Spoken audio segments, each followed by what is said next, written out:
తెలంగాణ డీజీపీగా బాధ్యతలు స్వీకరించారు Jitender. Police బాస్గా charge తీసుకున్న జితేందర్కు పలువురు పోలీసు ఉన్నతాధికారులు శుభాకాంక్షలు తెలిపారు. డీజీపీగా ఛార్జ్ తీసుకోకముందు ముఖ్యమంత్రి రేవంత్ రెడ్డిని మర్యాదపూర్వకంగా కలిశారు జితేందర్.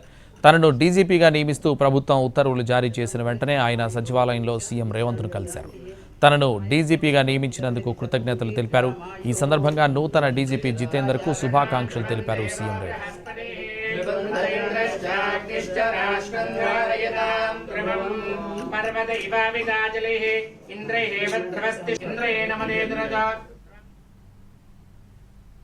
తెలంగాణలో శాంతి భద్రతలు కాపాడుతానన్నారు డీజీపీగా బాధ్యతలు చేపట్టిన Jitender.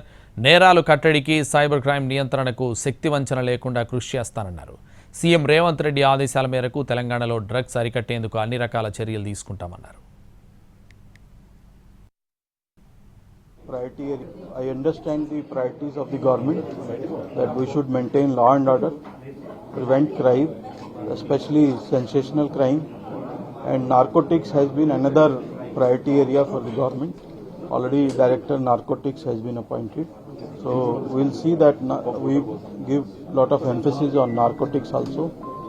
Plus modern day crime of cyber crime.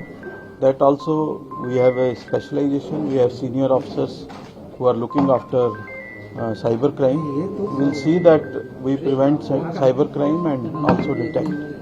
So I will try to do my level best, and we'll see that Telangana is always peaceful and remains peaceful.